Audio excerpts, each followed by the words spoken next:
Saudara-saudara yang terkasih, Allah menghendaki semua orang beroleh keselamatan. Namun hanya mereka yang sungguh berjuang, fight untuk memperoleh keselamatan itu dengan berbagai cara, itulah yang akan mendapatkan tempat. Karena itu kita harus benar-benar, ya segala cara itu harus kita pakai, jangan kita lemah untuk mengusahakan keselamatan. Salah satunya adalah dengan cara yang mungkin aneh. Sebetulnya bukan soal bagaimana orang itu melakukan perbuatannya, tetapi karena dia berupaya memperoleh yang paling penting itu, yaitu keselamatan, justru itu dipuji. Padahal kita tahu tadi bendahara itu tidak jujur. Tapi bukan soal ketidakjujurannya. Allah menempatkan karena orang itu cerdik. Dan itu harus benar-benar dalam konteks untuk memperoleh keselamatan. Bicara soal kecerdikan, mungkin kita pasti pernah mendengar dalam dunia fabel, yaitu dunia cerita tentang binatang, salah satu atau mungkin satu-satunya binatang yang paling cerdik adalah kancil, ya. Ingat toh cerita tentang kancil, ya. Itu cerdiknya luar biasa, ya. Sehingga kecerdikan itulah ketika dia lolos dari maut, ya. Itu karena cerdik, kan dia ditangkap Pak Tani karena sering curi timun. Nah, ceritanya kan gitu. Nah, Pak Tani itu punya anjing. Jengkel anjingnya, loh kamu kok di dalam? Iya, dikasih makan, kadang-kadang saya enggak, kamu kok enak? Ya itulah, ya. Aku memang dikasih makan semua, dilayani bak raja. Wah, anjingnya suka ya. Makanya saya dimasukkan di kandang ini. Wah, aku ya kepengen Cil. Makanya bukaan masuk sini kamu. Nah, ketika dibuka kancil lari, ya, Pak Tani ke situ. Lu kok anjingnya? Nah, cerdik ya. Kecerdikan inilah yang harus kita upayakan untuk memperoleh suatu anugerah keselamatan. Bagaimana cara kita berupaya untuk memperoleh meraih keselamatan itu. Karena Tuhan memang memberikan cuma-cuma keselamatan itu tanpa memandang kedosaanmu. Tapi bagaimana kamu memperoleh keselamatan itu dengan berbagai cara, karena engkau kuberi akal budi. Saya dulu waktu masih OMK gitu ya, di tangga saya itu kan ada multi, banyak yang Kristen, Muslim ya. Saya sering main sama anak-anak, dan anak-anak itu kan paling sukar. Orang tuanya pada mengeluh kalau sudah sore disuruh mandi itu susah. Wah, ini bagaimana caranya? Nah, anak-anak ketika saya kumpulkan, besok saya kasih cerita mau. Oh mau mas, mau. Tapi syaratnya satu, harus mandi dulu. Nah, kan orang tuanya jengkel kalau anak-anak sudah sore tidak mau mandi-mandi. Ya, orang tuanya kan juga terbantu. Nah, maka syaratnya kalau tidak mandi dulu, tidak boleh masuk di halaman ini, halaman rumah saya. Ya. Kan pasti anak-anak itu polos jujur toh, kalau temannya nggak mandi kan ngomong ini belum mandi gitu ya. Jadi enak, nggak usah kita ngecek dulu nanya orang tuanya. Orang tuanya pada ibu-ibu itu ngirim anak-anaknya ke halaman itu ya, syaratnya sudah mandi, baunya juga kelihatan ya. Apalagi saya tambahi besok ceritanya bagus. Apa besok ceritanya judulnya beranak dalam kubur. Wah, gak seneng ya, bagaimana kubur kok bisa beranak. Wah, mau datang ya. Udah selesai, besok mau cerita lagi, mau syaratnya bawa temen dan bawa sudah tidur sudah mandi ya. Ya seneng kan ibu-ibunya, mamanya Mahmud itu kan seneng, mama muda ya, seneng, malah ikut dengarkan. Besok ceritanya dahsyat lagi. Apa mas? Kancil curi sepeda motor. Wah ya, kalau kancil curi timun sudah biasa mereka ya. Jadi bagaimana mengolah itu supaya kita memperoleh anak-anak itu dengan cara ini kan tidak jujur, mana ada kancil curi sepeda motor. Ya, tapi kan kecerdikannya ini ya. Jangan salah dengan Injil hari ini yang kita dengar. Ya, bukan soal ketidakjujurannya, ya. Bukan soal, tapi bagaimana cerdiknya supaya anak-anak itu masuk semua, ya. Itu kancil ya, binatang. Saya kira banyak juga orang-orang di sini dalam hal-hal menyiasati dunia ini supaya tidak terseret arus dunia. Orang juga harus cerdik. Ya. Ada banyak orang hidup di dunia ini, satu suku atau apa kelompok itu cerdiknya setengah mati. Ya. Saya ambil contoh saja, tapi sebelumnya saya nanya. Di sini ada yang orang Madura enggak? Ada enggak? Sana ada orang Madura? Enggak ada? Ngomong soalnya aku rodok kopok aku nek meneng iki ya. Ada enggak? Meneng kabeh. Repot tanya orang dewasa itu ya. Ditanya enggak jawab ya. Jadi saya itu suruh jawab sendiri. Nanti kalau ada hancur saya ya. Ya kalau ada kan saya romo itu penistaan, nah, ciloko saya ya. Makanya saya tanya dulu, sana ndak ada? Ndak, sedikit ngomong lumayan. Sini baris kedua ada? Aman. Baris ketiga? Aman. 4? Nggak ada. 5? Ndak ada. Di atas ada ndak? Wah, aman ya, aman. Saya cari contoh. Orang Madura itu cerdiknya minta ampun kalau soal dunia. Buktinya apa Romo? Nah, dia kan suka jual buah. Ya. Ada seorang Madura jual buah, jeruk manis, murah meriah. Wah, ibu-ibu kan seneng kalau sudah murah ya. Nah, cepet-cepet datang, Pak ambil Pak 2 kilo Pak, karena saya sebentar lagi nanti akan ada arisan sosialita ibu-ibu kumpulanku. Wah, dia borong beri 2 kilo ya. Padahal cuma 10 anggotanya ya. Tapi setelah datang ibu-ibu pada menggerutu. Jeruk kecut gini disuguhkan. Wah, marah ibu-ibu itu, dibawa 2 kilo. Ini Pak katanya jeruknya manis, tapi ternyata kecut semua. Kembalikan uangku. Loh sabar dulu Bu, sabar dulu, mana yang kecut? Ini kecut semua.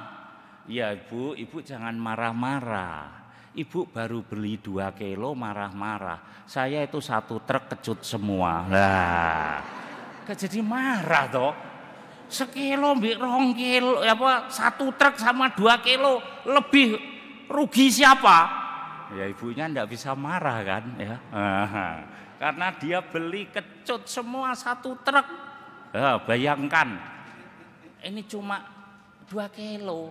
Ya ibunya ya gimana ya, itu kan karena cerdik ya. Nah Ini lagi orang Madura lagi ya.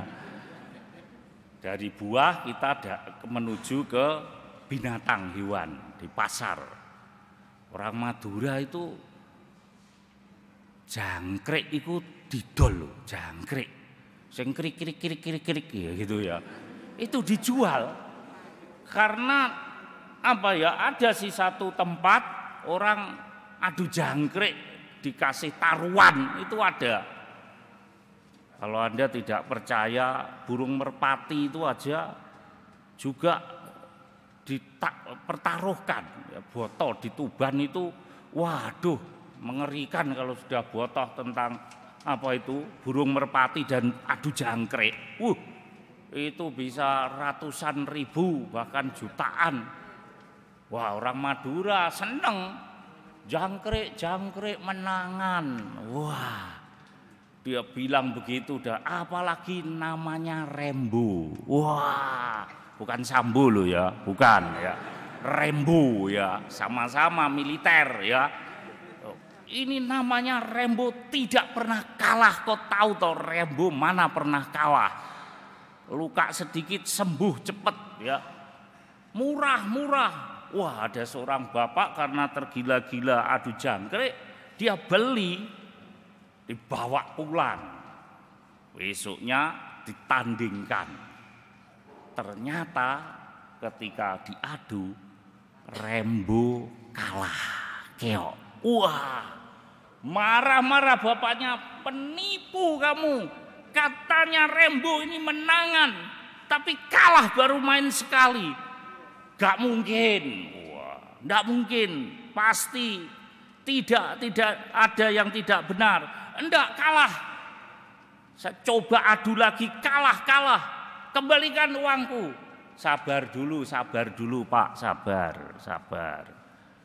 Saya pengen tahu mana musuhnya yang mengalahkan Rembo.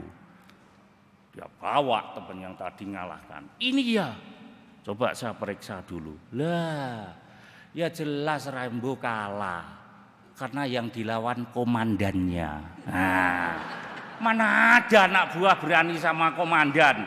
Ya enggak ada. Anak buahnya Sembo aja enggak berani kok ya. Apalagi ini istrinya aja enggak berani. Apalagi ini cuma Rembo anak buah ya. Itulah kecerdikan orang Madura ya. Moga-moga sungguh tidak ada. Nanti kalau ada sungguh ajur saya ini nanti. Romo itu ambil contoh orang Madura mesti ya lo ya. Makanya saya minta izin dulu. Dan juga ini hanya contoh soal cerdik dan cerdik ya. Itu ada banyak ya. Mau lagi kecerdikannya orang Madura? Kalau enggak mau ya sudah, nanti kebanyakan orang Madura denger saya dicari nanti malah ya. Mau lagi apa enggak? Loh, repot sama cuma guyu itu enggak jelas. Mau apa enggak? Enggak mau? Mau? Benar mau ya? Nah, kalau ini orang Madura cerdik dalam hal dengan orang Arab. Nah, ya. Lagi di dunia buah, dia jual buah-buahan banyak. Orang Arab itu datang. Dia tertarik lihat buah-buah di Indonesia karena beraneka ragam. Lah kalau di sana kan cuma kurma, ya. Di sini banyak. Lalu karena tertarik dia selalu tanya, "Itu apa?" "Oh, itu buah jeruk." "Oh, wah. Ya nanti saya beli."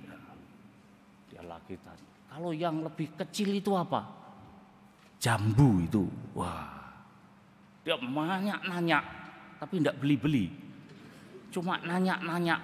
Dan orang Madura ini setiap kali dia tanya, orang Arab itu selalu gini, "Itu apa?" Lalu orang Madura ini tidak beli-beli, tanya-tanya, jarinya ditunjukkan semua. Lalu dia coba pikir, oh ya. Orang Arab itu setiap kali nanya, jarinya ditunjukkan semua, ternyata ada banyak cincinnya. Wah, koyok tesi ngono iku, wah keh. Jengkel dia. Loh, setiap kali nanya, ini mau menghina saya atau mau pamer mas-masannya yang dipakai di 10 jari. Saya aja cuma satu, cuili ya. Itu pun waktu tabisan dia ya. Ini saya mas-masan enggak punya. Saya cuma punya satu mas otong. Selesai, enggak ada lain-lain ya. Lanjutkan tadi, tanya. Awas ya, sekali lagi nanya enggak beli, rasakan kok. Bener. Dia tanya, kalau itu apa? Kok bisa kecil, ada bunga-bunganya. Wah, dia sebutkan, oh itu anggur hijau karena warnanya lain ya, anggur hijau. Terus dia pikir, nanya lagi enggak saya jawab, tapi kalau beli ya. Ya sudah kalau gitu, harganya berapa itu? Saking jengkelnya tadi dia lihat, jangan-jangan ini cuma akal-akalan nanya doang. Dia jawab, dia bilang sekali lagi tanya, harganya berapa itu? 1 kilo. Dia bilang 1.000 rupiah. Pikir orang Madura paling enggak beli nih, dia hanya pamer apa? Jarinya. Kok kira hanya jarimu yang punya emas? Seluruh gigiku emas semua. 1.000 rupiah gitu. Kan kelihatan semua giginya. Orang Madura kan giginya emas semua itu. Kuning semua ya. Emas itu suka dia ya. Kok kira tanganmu aja, gigiku ini lo tak kasih emas semua. Saking jengkelnya dia ya. Nah, itu salah satu kecerdikan ya. Cerdik ini juga dipuji oleh seorang tuan yang kaya raya kepada bendaharaan yang tidak jujur. Saya kira apa yang dimaksud Injil hari ini? Apakah kita disuruh juga cerdik seperti bendahara itu? Iya, untuk memperoleh keselamatan. Jadi kau harus cerdik kepada dunia dengan harta atau apapun barang duniawi yang dihasilkan dunia. Mamon yang tidak jujur, kamu harus cerdik menyikapi supaya ketika barang-barang duniawi itu sudah tidak bisa menolong lagi, kamu diterima di dalam kemah abadi. Ini inti bagaimana orang harus baik memperoleh keselamatan dengan menggunakan hal-hal mamon yang tidak benar. Terutama ketika engkau mengusahakan itu dengan memperjuangkan keadilan, ya, kedamaian. Ya, karena banyak orang, terutama orang-orang miskin dan tersingkir, seringkali mendapat perlakuan yang tidak adil. Kita lihat bacaan pertama bagaimana orang-orang kaya itu sudah merencanakan untuk mengelabui orang-orang miskin. Ditindas mereka supaya mereka tidak bisa menikmati. Tapi suatu saat barang-barang dunia itu akan hancur. Dan ketika engkau meninggal, kau mau apa lagi? Tidak bisa. Barang-barang dunia itu menyelamatkan hidupmu. Nah, kita diundang juga untuk hal yang sama. Supaya roh yang ada di dalam hidupmu yang sudah aku hembuskan dapat mengalahkan roh dunia. Jangan sampai kamu dikelabui. Ya, bagaimana roh yang ada di dalam hidup kita yang diberikan Allah mampu mengalahkan dunia ini? Sementara roh itu lemah, ya, roh penurut daging itu lemah. Kalau kita memang roh kita lemah, maka kita akan nuruti daging, kesenangan diri kita. Contoh misalnya, roh yang diberikan oleh Allah dapat menguasai kedaginganmu, keinginanmu, keinginan duniawi, nafsu akan dunia itu. Misalnya suatu saat saudara jalan-jalan di mall, banyak orang toh. Nah, karena berjubel-jubel, dompet atau uangnya orang itu jatuh di belakangmu. Nah, masalahnya uang itu milik Anda apa enggak? Enggak toh. Kalau jatuh harusnya diambil dikasihkan ke orang itu. Kan enggak kita. Kalau roh kita lemah, Pak salahnya dewe, salahnya duit ceblok orang ngerti, lihat dijupuk. Ya. Itu bisa karena apa? Roh di dalam hidupmu yang diberikan Allah kalah dengan keinginan dagingmu. Tapi kalau itu kan bukan milikku, mungkin juga orang ini tidak sengaja, nggak tahu, diambil, diberikan. Tapi kalau roh di dalam diri kita itu lemah, ya ketika jatuh begitu, ya pura-pura maju, ya karena uangnya 100.000, ya, maju terus dia apa itu diberikan.